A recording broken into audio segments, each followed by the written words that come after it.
Qu'est-ce qu'une chose pour Heidegger? Or, ce qui peut apparaître comme une interrogation de surface est en fait un questionnement philosophique de haute importance. C'est ainsi que Patrick Stratou, philosophe-chercheur, nous explique ce que Heidegger nous dévoile dans la mention que nous faisons quotidiennement d'une chose.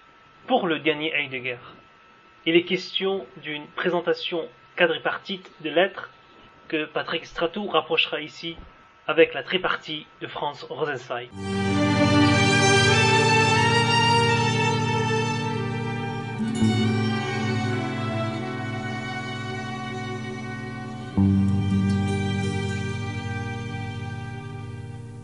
Pour commencer faire cet exposé, je voulais me poser la question de qu'est-ce qu'une chose, et par cet intermédiaire-là, on fait et on les trois éléments dans l'ontothéologie, et montrer en quoi les trois éléments dans la métaphysique, donc métaphysique traditionnelle en tant qu'ontothéologie, étaient trois éléments séparés. Donc c'est le moment du pré-monde chez Rosenzweig. Donc les trois éléments sont séparés. Puis après il y a dans la révélation et dans la rédemption les trois éléments qui se lient. Et donc je voulais faire le parallèle avec la quadripartie chez Heidegger, où on n'est plus trois, on est quatre, et où les quatre sont tout de suite liés ensemble et surgissent ensemble, et ne sont pas justement séparés. Et voir à partir de là si on peut interpréter à partir de Heidegger la reliaison des trois chez Rosenzweig. Alors j'étais parti sur le qu'est-ce qu'une chose, en fait, et puis après il y a un signe comme ça chez Heidegger, dans ma lecture de Heidegger, il y a un signe qui m'a fait partir sur une pensée qui est les choses ont-elles une âme? Qu'est-ce qu'une chose? Qu'est-ce qui fait qu'une chose soit une chose? Comment une chose est une chose? Ces questions ne concernent pas telle ou telle chose. Il ne s'agit pas de déterminer l'essence d'une chose particulière. En quoi cette table est une table? Il s'agit de déterminer l'être des choses en général, c'est-à-dire leur choséité. La question sur la chose revient à se poser la question de la choséité de la chose. Qu'est-ce qui fait la teneur d'une chose? Une chose en général, donc. Qu'est-ce qui fait que, quand une chose apparaît, nous la reconnaissons immédiatement en tant que chose? Enfin, qu'appelle-t-on chose? Donc c'est sur la chose en général, ce qu'on appelle en général une chose, et pas sur les choses particulières, qu'il faut s'interroger quand on pose la question qu'est-ce qu'une chose? Tout est chose, en fait. Et Heidegger le dit dans l'origine de l'œuvre d'art, tous les étangs qui sont s'appellent dans le... Je cite, pardon, page 18. Tous les étangs qui sont s'appellent dans le langage philosophique des choses. Le mot chose désigne tout ce qui n'est pas rien. Il est affirmatif, mais bon, il dit dans le langage philosophique quand même. Donc dans la métaphysique, l'étang par excellence est la chose, et donc l'être de l'étang est la choséité de la chose. La question de l'être de l'étang se restreint à la question de la choséité de la chose. C'est en ce sens que Heidegger dira, page 19, toujours l'origine de l'œuvre d'art, je cite, « Depuis tout temps, dès que la question de l'être de l'étang a été posée, ce sont les choses qui, en leur choséité, se sont toujours de nouveau mises en avant, et par là en évidence comme l'étang par excellence. » Donc l'étang par excellence pour la métaphysique est donc la chose, c'est-à-dire essentiellement l'ustensile en fait, et la matière à ustensile. L'être de l'étang en tant que choséité de la chose, dès le début de la métaphysique, se définit comme une matière prise en une forme. Heidegger, je cite, « La chose est une matière informée ». Voilà, donc la chosité de la chose, c'est ce rapport dans la métaphysique entre la forme et la matière. Donc ça c'était une début d'introduction de qu'est-ce que la chose. Je saute directement à la troisième partie, la quatrième partie de Heidegger. Alors, donc dans la métaphysique, la chosité de la chose, c'est le rapport entre forme et matière, retenons ça, et que en fait la chosité de la chose est considérée comme l'être de l'étant par excellence en fait dans la métaphysique. Alors lors de la conférence La chose que Heidegger prononce, Heidegger prend l'exemple de la cruche pour déterminer la chosité de la chose. La cruche est une chose, elle peut être considérée comme un objet. Elle est alors un objet par rapport à un sujet. La cruche est alors l'objet qui est en face de moi, le sujet connaissant, qui essaye d'appréhender l'objet qui est en face de moi. L'être de la cruche est l'être en face, ou l'être en face de la main. C'est-à-dire que c'est le Vorhandenheit de Heidegger que Martineau appelle l'être sous la main. Nous sommes dans un rapport, donc, un rapport sujet-objet, de l'être en face, qui est là, en face, et que j'observe pour essayer de déterminer une connaissance de la chose qui est en face. La chosité de la chose serait alors l'objectivité de l'objet. Cette expérience de la cruche comme objet donne la forme de la cruche, c'est-à-dire son idée, l'idée de la cruche. Dans le rapport forme-matière, le primat est alors donné à la forme. C'est un moyen donc de la Vorhandenheit de s'exprimer, c'est en donnant le primat à la forme, donc au surgissement de l'idée de la chose. Mais nous pouvons aussi considérer la cruche sur le primat de la matière. En effet, la cruche se tient là devant nous en elle-même. Nous sommes encore dans l'être en face, nous sommes encore dans le Vorhandenheit. La cruche se tient là en face de moi en elle-même. Elle se tient en soi.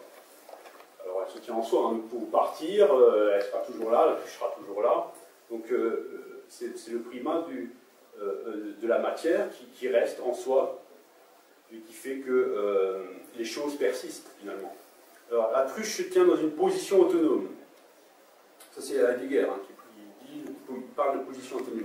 Ce qui fait sa position autonome, c'est sa matière. Le potier, fabriquant la cruche avec la terre, permet à la cruche de se tenir debout, toute seule, sur le sol, ou sur une table, bien sûr. La chosité de la chose et alors la matérialité de la chose en sa production, ce qui fait sa position autonome. En tant qu'elle est autonome, la cruche se distingue de l'objet. Alors je cite Heidegger, page 196. Une chose autonome, donc c'est dans ces conférences, là je suis toujours sur la conférence de la chose. Une chose autonome peut devenir un objet si nous le plaçons devant nous, soit dans une perception immédiate, soit dans un souvenir qui le représente. Ce qui fait de la chose une chose ne réside cependant pas en ceci que la chose est un objet représenté. Avec Heidegger, le chemin qui mène à la chosité d'une chose n'est pas à chercher dans la représentativité d'un objet représenté, c'est-à-dire dans les conditions de possibilité de la représentation. Nous n'atteindrons pas la chosité de la chose en partant de la représentation de l'objet, mais pas plus en partant de la position autonome de la chose. Heidegger rejette et l'objectivité de l'objet et la position autonome. Alors je cite Heidegger, page 197, pourtant de l'objectivité de l'objet et de la position autonome, aucun chemin ne conduit jusqu'à la chosité de la chose. Donc il rejette, englobe d'une certaine manière toute la métaphysique, parce que toute la métaphysique est une métaphysique de l'être en face, donc de la Vorhandenheit. Quel chemin devons-nous prendre alors pour atteindre la chosité de la chose? Comment la chosité de la chose peut-elle apparaître en sa vérité? D'où doit-on partir? Il nous faut partir de la quotidienneté. Donc il nous faut partir d'abord, il nous faut partir de l'abord factuel de la chose en question. Comment la chose se donne elle-même dans la quotidienneté. Il nous faut partir de la proximité de la chose pour déterminer la proximité même. Car pour Heidegger, la chosité de la chose est dans la proximité de ce qui est proche. Finalement, la question de la chosité de la chose renvoie à la question de la proximité en elle-même. Nous partons de la quotidienneté dans sa facticité, c'est-à-dire l'être de l'étant en son être à disposition. Donc là, c'est le Zuwandenheit, donc la deuxième modalité que Heidegger présente dans Être étant, le Vorhandenheit ou le Zuwandenheit. Donc que j'appelle être à disposition, que Martineau traduit par l'être à portée de la main. Mais si nous partons de l'étang en cet être à disposition, c'est pour mieux s'élever en écartant, donc en écartant le sous en right, à l'être en général, c'est-à-dire à la chosité de la chose en son propre, en son origine. Cette élévation demande une conversion du regard. L'être en général de la chose, sa choséité, est dans l'éprouvé invisible du visible. Donc là, on voit qu'il passe dans une autre dimension que celle de la métaphysique pour déterminer la chosité de la chose, puisqu'elle est dans l'éprouvé, mais de la facticité. Alors revenons à notre cruche. Comment la cruche se donne-t-elle? La cruche dans la vie factitienne ne se donne pas comme un objet d'un sujet, ni comme un produit d'une fabrication en sa position autonome. Donc c'est deux positions qu'on avait vues précédemment. La cruche se donne comme un récipient, c'est-à-dire comme quelque chose qui contient en soi une autre chose. La cruche se donne dans sa qualité de contenant, non pas d'une manière théorique, mais lorsque nous remplissons la cruche. Voilà, on voit le côté de la facticité et le sous en détail. C'est en remplissant la cruche que nous découvrons la chosité de la chose. Se remplir renvoie à un contenir. Mais le contenir n'est pas circonscrit par le fond et les flancs de la cruche, mais plus probablement par le vide. Le vide de la cruche contient, en prenant et en retenant ce qui est versé. L'unité du prendre et du retenir est régie, je cite par ailleurs, par le déversé auquel la cruche comme cruche est conformée. La cruche retient et prend un liquide en l'occurrence, mais se retenir et se prendre, le prendre et le retenir de la cruche ne prend sens qu'en tant que ce qui est contenu doit être déversé. Or, déverser, c'est offrir à boire. Le contenir de la cruche déploie son être dans le versé de ce qu'on offre à boire. L'être du vide qui contient est rassemblé dans le versé. Alors, je cite Heidegger, page 203. Ce qui fait de la cruche une cruche déploie son être dans le versement de ce qu'on offre. La cruche, alors, donne à boire. La cruche donne à boire de l'eau et du vin. Il ne donne pas à boire du coca, du fanta, ou même du café. Il y a la cafetière, ni du thé, il y a la théière. Donc la cruche, essentiellement, donne à boire de l'eau et du vin. Alors, à partir de là, dès qu'il a posé que la cruche donne à boire de l'eau et du vin, il y a un passage descriptif, voire poétique, qui est finalement l'apogée du regard qui éprouve l'invisible du visible. Alors je cite ce passage de Heidegger, parce que c'est vraiment l'apogée de la révélation de la chosité de la chose dans le regard de la cruche. Dans l'eau versée, alors voilà, il détermine que la cruche donne à boire de l'eau ou du vin.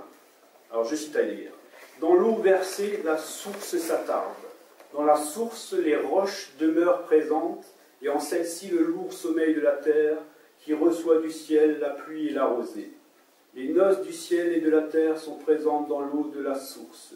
Elles sont présentes dans le vin, à nous donné par le fruit de la vigne, en lequel la substance nourricière de la terre et la force solaire du ciel sont confiées l'une à l'autre. Dans le versement de l'eau, dans le versement de vin, le ciel et la terre sont chaque fois présents. Or, le versement de ce qu'on offre est ce qui fait de la cruche une cruche. Dans l'être de la cruche, la terre et le ciel demeurent présents. Ce qu'on verse, ce qu'on offre, est la boisson destinée aux mortels. Elle apaise leur soif, elle anime leur loisir, elle égaye leur réunion. Mais parfois aussi, ce que verse la cruche est offert en consécration. Si le versement est offert en consécration, il n'apaise aucune soif. Il élève la fête en la rendant sereine. La libation est le breuvage offert au Dieu immortel.